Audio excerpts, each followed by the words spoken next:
वरुथनी एकादशी। वरुथनी एकादशी वैशाख मास के कृष्ण पक्ष की एकादशी को कहते हैं।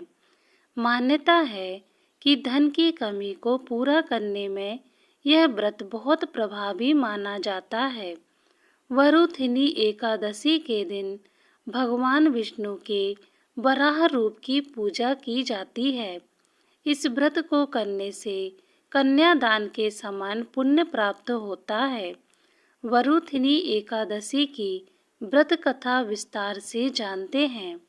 भगवान कृष्ण ने धर्मराज युधिष्ठिर को वरुथनी एकादशी का महत्व बताते हुए कहा, हे राजेश्वर, वैशाख मास के कृष्ण पक्ष की एकादशी को वरुथनी एकादशी के नाम से जाना जाता है।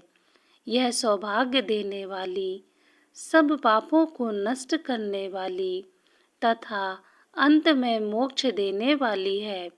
इसकी महात्म कथा आपसे कहता हूँ।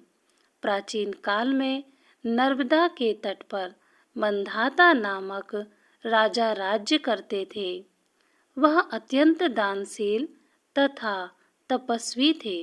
एक दिन जब वह जंगल में तपस्या कर रहे थे, तभी ना जाने कहाँ से एक जंगली भालू आया और राजा का पैर चबाने लगा। राजा पूर्ववत अपनी तपस्या में लीन रहे। कुछ देर बाद पैर चबाते चबाते भालू राजा को घसीटकर पास के जंगल में ले गया। राजा बहुत घबराया, मगर तामस धर्म अनुकूल उसने क्रोध और हिंसा ना करके भगवान विष्णु से प्रार्थना की। करुण भाव से उसने भगवान विष्णु को पुकारा। उसकी पुकार सुनकर भगवान श्री हरि विष्णु प्रकट हुए और उन्होंने चक्र से भालू को मार डाला। राजा का पैर भालू पहले ही खा चुका था। इससे राजा बहुत ही शोकाकुल हुए।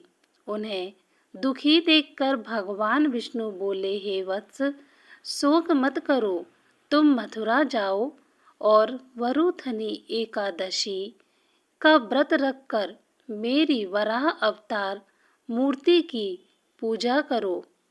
उसके प्रभाव से पुनः सुदृढ़ अंगों वाले हो जाओगे। इस भालू ने तुम्हें जो काटा है, यह तुम्हारे पूर्व जन्म का अपराध था। भगवान की आज्ञा मानकर राजा मंधाता ने मथुरा जाकर श्रद्धा पूर्वक वरुथनी एकादशी का व्रत किया। इसके प्रभाव से राजा शीघ्र ही पुनः सुंदर और संपूर्ण अंगों वाला हो गया। इसी एकादशी के प्रभाव से राजा मंधाता स्वर्ग गए थे। जो भी व्यक्ति भय से पीड़ित है, उसे वरुथनी एकादशी का व्रत रखकर भगवान विष्णु का स्मरण करना चाहिए।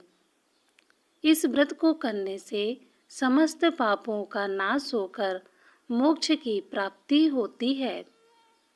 दोस्तों, यदि आपको यह वीडियो पसंद आई हो तो लाइक और शेयर जरूर करें और चैनल को सब्सक्राइब करना ना भूलें।